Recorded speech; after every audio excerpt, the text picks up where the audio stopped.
Classification of function में first topic हम discuss कर रहे हैं, that is one one function और इंजेक्टिव फंक्शन, फंक्शन और मैपिंग दोनों एक ही बातें होती हैं। हम अभी तक ये बातें समझ चुके हैं। Function is mapping. सो क्या है वन वन फंक्शन? तो वन टू वन मैपिंग है, मतलब एक एलिमेंट की एक एलिमेंट के ही साथ मैपिंग है, एक से ज़्यादा एलिमेंट की किसी एक एलिमेंट के साथ मैपिंग नहीं है। इसको हम एक डेफिनेशन जो इसकी है उससे समझते हैं कि एक फंक्शन है which is defined from set A to set B. अब it is called one one. अब क्यों है वन वन?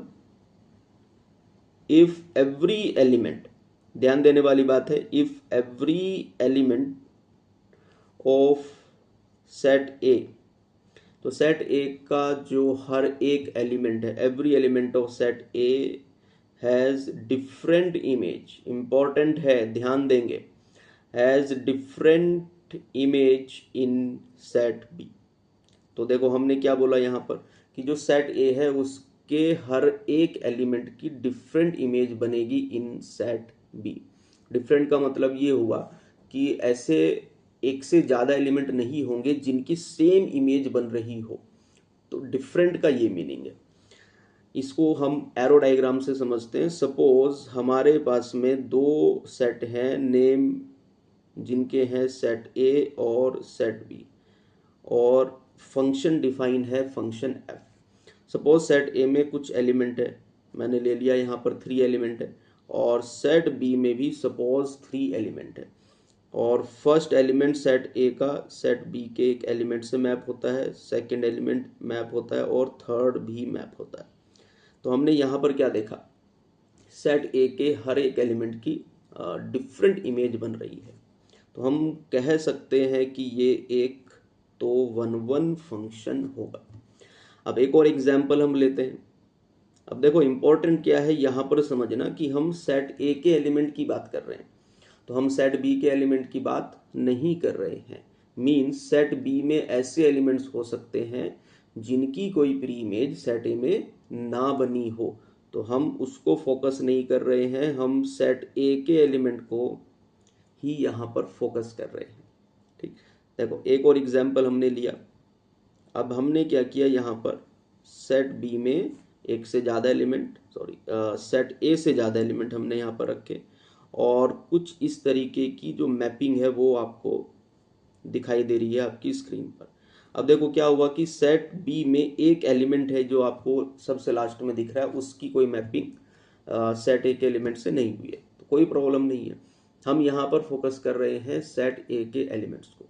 तो सेट ए में हमने देखा हर एक एलिमेंट की डिफरेंट इमेज बन रही है, तो हम यहाँ पर क्या कह सकते हैं कि सेट ए की डिफरेंट मैपिंग है। इट मीन्स कि ये एक वन वन फंक्शन है। अब इसको थोड़ा एनालिटिकल वे में समझते हैं कि if we have two elements x1 x2 जो सेट ए से हैं, और f of x1 and f of x2, ये दो एलिमेंट हमने सेट बी से लिए, such that f of x1 equals to f of x2, it implies x1 is equals to x2। तो अब हम यहाँ पर ये कह सकते हैं कि ये जो फंक्शन है ये एक वन वन फंक्शन है, राइट। तो देखो क्या हुआ, यहाँ पर हमने ऐसी कंडीशन ली कि दो पॉइंट है जिन पर फंक्शन की वैल्यू सेम आ रही है, तो हम इनडायरेक्टली क्या कह रहे हैं कि दो ऐसे पॉइंट है जिन पर फंक्शन की वैल्यू सेम है, मीन्स ये वन वन की कंडीशन को तो नहीं दिखा रहा है, बट इट इम्प्लाइज कि x1 is equals to x2। तो हमने यहाँ पर वो क्लैरिफाई किया कि जिन दो पॉइंट पर फंक्शन की वैल्यू सेम आ रही है वो एक्चुअल में दोनों सेम है। अगर ऐसा है तब हम ये कह सकते हैं कि जो फंक्शन है वो वन वन फंक्शन है।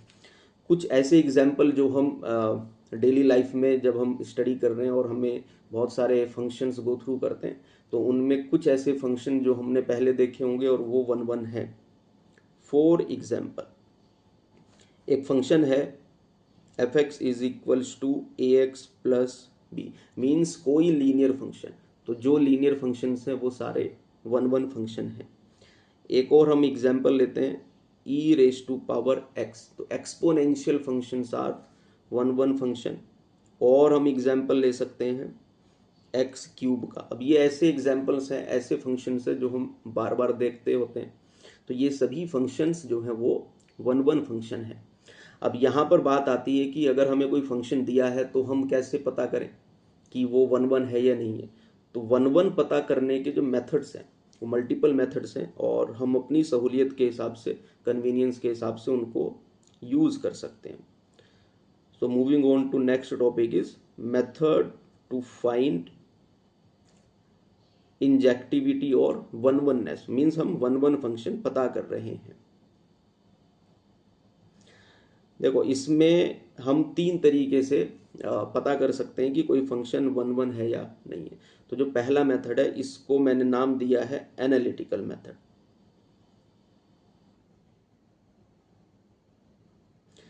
तो देखो, एनालिटिकल मेथड में हम क्या कर रहे हैं, जो हमने ऊपर अभी डेफिनेशन में लिखा भी, कि अगर x1 x2 टू एलिमेंट्स हैं सेट ए के, such that f of x1 is equals to f of x2, मतलब हमने ऐसे दो एलिमेंट लिए जिन पर फंक्शन की वैल्यू सेम है, और हम ये मान रहे हैं कि उन पे फंक्शन की वैल्यू सेम है। इफ इट इम्प्लाइज, अब ये क्या है कि मुझे ऐसा समझो कि प्रूव करना है कि it implies x1 is equals to x2, तो मैं ये कह सकता हूं कि जो फंक्शन है इज वन वन। अब यहां पर एक और बात आती है कि अगर फंक्शन वन वन नहीं है तो फिर वो क्या है। ये ऐसा तो हो सकता है ना कि फंक्शन वन वन ना हो, तो उसका एक और नेम है, that is many one function. तो if a function is not one one then it is definitely a many one function, right. तो अगर हमसे पूछे कि मैनी वन है या नहीं है तो हम वन वन चेक करेंगे। If it is not one one then it is many one function. And second जो मेथड है पता करने का, इसको हम कहते हैं हॉरिजॉन्टल लाइन टेस्ट, या ग्राफिकल मेथड हम इसको कह सकते हैं। तो next is horizontal line test. अब देखो, हॉरिजॉन्टल लाइन टेस्ट क्या है, तो इसमें हम क्या करते हैं, ग्राफ ड्रॉ करते हैं। अगर if we are able to draw the graph then we can definitely use this method. It is easiest method अगर हम ग्राफ ड्रॉ कर पा रहे हैं। सपोज एक ग्राफ है, आप सभी जानते होंगे ये किसका कर्व है, तो it is f x is equals to x square. If any horizontal line, एक हॉरिजॉन्टल लाइन मैं अपनी मर्जी से कहीं पर भी ड्रॉ करूं, और अगर वो एक से ज़्यादा बार फंक्शन को कट कर रही है then it is not a one one function, it will be a many one function. तो क्या करना चाहिए, जो हमारा कर्व है उसको कोई भी हॉरिजॉन्टल लाइन एक से ज़्यादा बार कट ना कर पाए, एग्जैक्टली वन पॉइंट पर कट करे, then we can say that the function is one one, otherwise it will be a many one function, right. एक एग्जाम्पल हम लेते हैं जो वन वन हो, जैसे अभी हमने जो डिस्कस किया भी था, एक्स क्यूब का मैंने यहाँ पर कर्व ड्रॉ किया, f x is equals to x cube. अब अगर हम कहीं पर कोई हॉरिजॉन्टल लाइन ड्रॉ करते हैं तो वो हॉरिजॉन्टल लाइन इसको केवल एक ही बार कट कर पाती है, तो मैं ये कह सकता हूँ कि this function is one one. और जो हमने पहले डिस्कस किया था that is many one function. तो दो तरीके से हम इसको अभी तक समझ चुके हैं, एनालिटिकल और हॉरिजॉन्टल। थर्ड जो मेथड है जिससे हम समझ सकते हैं, तो दैट इज मोनोटोनिसिटी। तो मोनोटोनिसिटी क्या है, अगर फंक्शन स्ट्रिक्टली इंक्रीजिंग है और डिक्रीजिंग है, मतलब क्या है इसका, कि if F dash x is greater than और इक्वल्स टू जीरो, और f dash of x is smaller than or equals to 0 and equality holds at discrete points, then definitely we can say that this function will be a one one function। तो discrete का मतलब क्या हुआ कि किसी एक interval के अंदर वो ज़ीरो नहीं है डेरिवेटिव, कुछ पॉइंट्स पर वो ज़ीरो हो सकता है, राइट। तो इस तरह के फंक्शन भी क्या कहलाएंगे, वन वन फंक्शन होंगे। अगर फंक्शन हमेशा ही इंक्रीज कर रहा है, उसका डेरिवेटिव ऑलवेज पॉजिटिव है, then it is definitely a one one function. For example, जो हमने भी एग्जाम्पल लिया भी था, एक्स क्यूब प्लस 2, तो अब हमने क्या किया, इसका डेरिवेटिव चेक किया, एफ डैश एक्स, ये आएगा 3x² प्लस प्लस नहीं होगा 3x², राइट, 2 का डेरिवेटिव इज 0। अब यहाँ पर देखो एफ डैश एक्स क्योंकि x² के इक्वल है, we can say that it will always be greater than और इक्वल्स टू 0। हम यहाँ पर ये बोल सकते हैं कि जो फंक्शन है इज 1 1। तो अभी तक हमने क्या किया, 3 तरीके से किसी फंक्शन को, या 3 मेथड है मेरे पास में ये पता करने के लिए कि फंक्शन 1 1 है या नहीं है, राइट। अब इनमें से हम अपनी मर्जी से जो हमें सुटेबल लगता है हम उसको यूज़ कर सकते हैं। एक एग्जाम्पल लेते हैं और उसको एनालिटिकल मेथड से हम ड्राइव करेंगे कि वो फंक्शन 1 1 है या नहीं है। फंक्शन है, पहले इसकी डोमेन और कोडोमेन हम लिख लेते हैं, और function is suppose 2x minus 3 upon x plus 1। अब हम चेक कर रहे हैं क्या ये 1 1 है या नहीं है। 2 मेथड्स, तो हम ग्राफ ड्रॉ कर सकते हैं if we are able to draw, और हम डेरिवेटिव कर सकते हैं, इजी है, और एनालिटिकल मेथड। तो मैं एनालिटिकल मेथड पे जाता हूँ, इसको सॉल्व करते हैं। तो हमने क्या किया, 2 पॉइंट लिए x1 x2, कहाँ से, तो फंक्शन की डोमेन से, सच दैट